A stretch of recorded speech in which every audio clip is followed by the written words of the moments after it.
On Poland's northern coast, the seaside town of Łeba offers easy access to beaches, forest trails, and one of the most unusual landscapes in the country. In this episode, we'll explore Łeba and its surroundings, following trails through forests and across sand dunes. We'll begin our tour outside Łeba at Stilo Lighthouse, rising unexpectedly from a sea of green, before continuing on foot towards quiet, white sand Stilo Beach on the Baltic Sea. In Łeba itself, we'll take in the town's vibrant summer atmosphere, from its lively port to its mouth-watering food scene, and all the way to its long, accessible shoreline.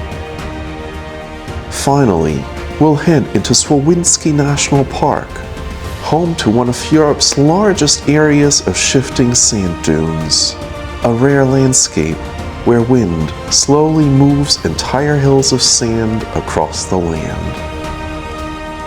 So come along as we explore this unique corner of Poland's Baltic coast.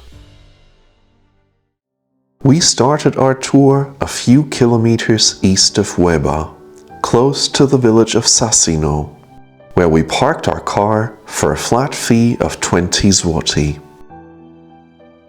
From here, it was only a short walk to the start of the trail leading towards Stilo Lighthouse, one of Poland's most famous lighthouses.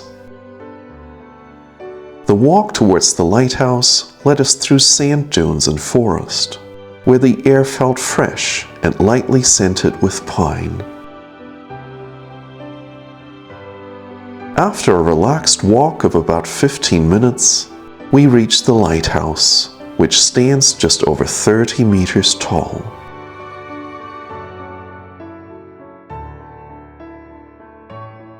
Surrounded by an endless stretch of green forest, Stilo Lighthouse stands out, its red and white stripes sharply contrasting with everything around it.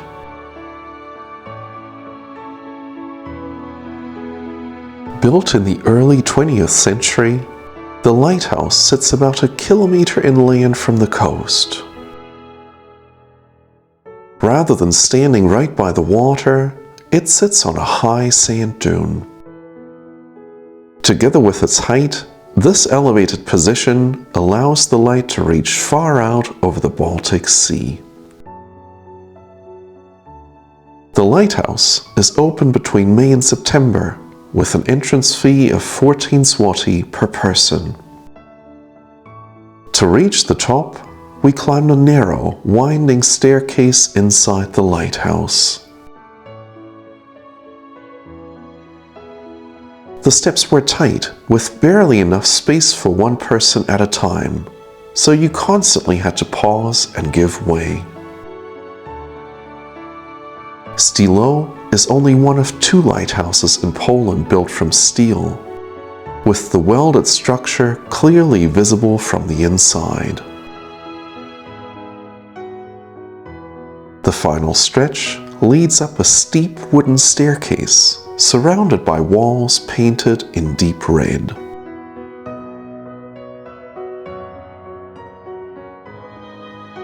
As we stepped onto the viewing platform, we were met with uninterrupted views of pine forests stretching in every direction, with the Baltic Sea visible beyond.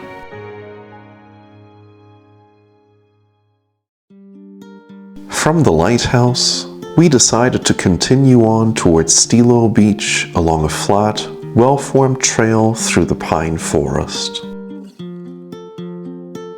The path is well suited for both walking and cycling, with small wooden shelters dotted along the way for a short rest or a picnic. This being the Baltic, the weather is changeable, even in summer, so it's a good idea to bring rain gear just in case. We needed ours, but thankfully it didn't rain for long. As we got close to the beach, the trail turned sandy and the salty sea breeze grew stronger with every step. Then the beach opened up in front of us, with the Baltic Sea stretching to the horizon. Apart from the ruins of an old signal tower, this beach is pretty untouched. There are no beach bars, umbrellas, or huge crowds. You come to a place like this to slow down, surrounded by nature and the sound of the sea.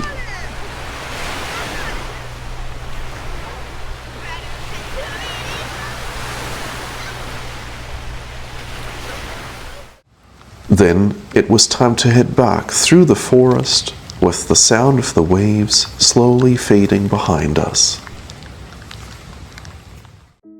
A few minutes' drive from here is Restauracja Ewa Zaprasza, a local favorite serving a modern take on Polish cuisine. As you walk in, you're welcomed by a beautifully kept garden, followed by a choice between eating in a modern dining room or a more rustic, cozy space. From the trilingual menu, we ordered the roast duck, cod in leek sauce, as well as roasted trout. We also ordered a side of fish soup and received a complimentary entree of marinated blue herring with bread. What a feast! After our meal, we continued on to Łeba, a lively coastal town right on the Baltic Sea, at the mouth of the Łeba River. While it has a relatively small permanent population, the place was bustling during our visit in summer. There's a lot going on here. Tourists filling the streets, cafes buzzing, and plenty happening along the way toward the water. Walking through town, the seaside character is unmistakable. Fishing boats rest in the port. Shops sell local delicacies like smoked fish in all variations, and tour operators offering different kinds of boat trips along the coast.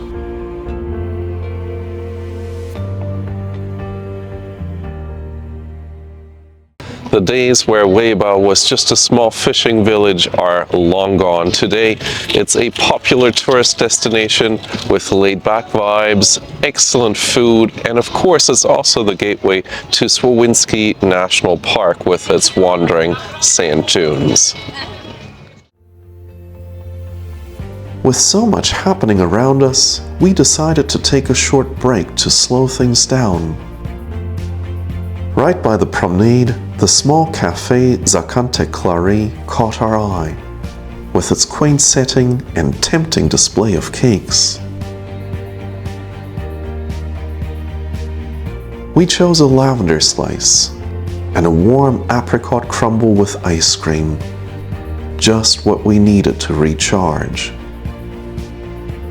As we kept walking, there was no shortage of places tempting us to eat more. Along the way, we couldn't resist stopping for a langos and a zapiekanka, one of Poland's most beloved street foods, known for its crispy bread and savory toppings. From town, it's just a short walk to one of the access points to Łeba Beach, one of the most popular beaches along Poland's Baltic Sea coast. In contrast to Stilo Beach, the beach at Łeba is fully developed with easy access, bars, lifeguards, and the gentle hum of summer life. With the waves quietly breaking at our feet, a short walk along the shore felt like the ideal way to relax and soak up the warm evening sun.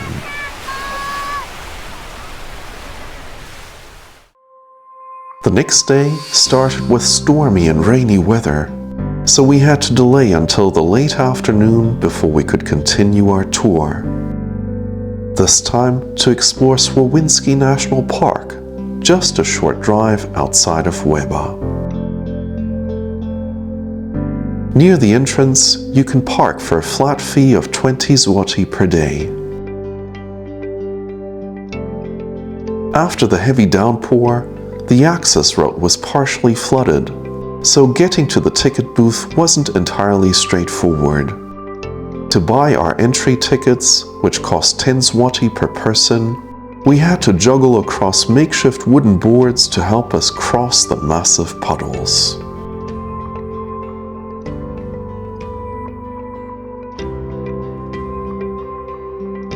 By the time we got there, the area was already winding down. Restaurants were empty, and the stall for the electric taxis was closing early. We just managed to catch the last ride towards the dunes. From the park entrance, it's about 6 kilometers to the sand dunes. Walking would have taken more than an hour, so we took the electric taxi, essentially a long golf cart, which covered the first 4 kilometers, about 3/4 of the way. The ride took around 10 minutes and cost us 18 zloty 50 apiece. After getting dropped off, we walked the final 2 kilometers ourselves. We enjoyed walking through the cool air of the forest, surrounded by tall pine trees. At the base of the sand dune, we even spotted a family of foxes playing on the trail right in front of us.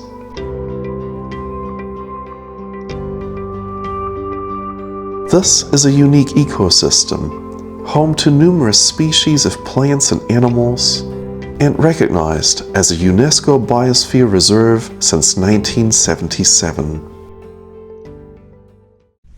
We're just now going up the sand dune, the main sand dune in Słowiński National Park.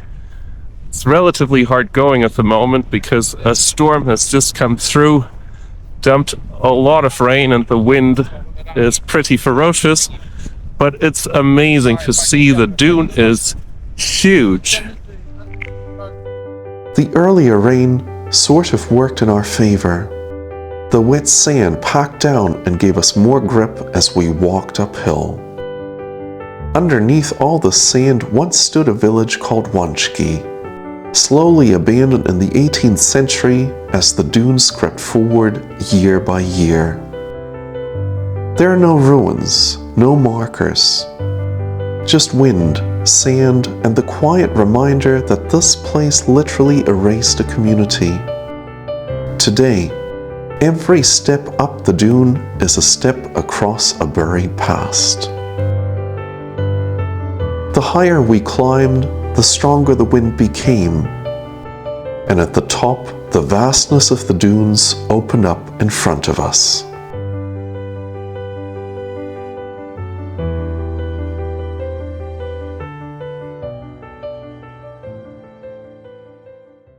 We're standing at the very top of this moving sand dune, which is situated on this narrow stretch of land between Lake Łeba on my right and the Baltic Sea on my left. The sand dune is up to 42 meters high, depending on wind conditions, and is slowly but surely making its way east. From forests and lighthouses, to beaches, towns, and wandering dunes, this corner of Poland's Baltic coast showed us just how diverse the landscape here really is. Ending the day atop the dunes felt like the perfect final chapter, shaped entirely by wind, sand, and time.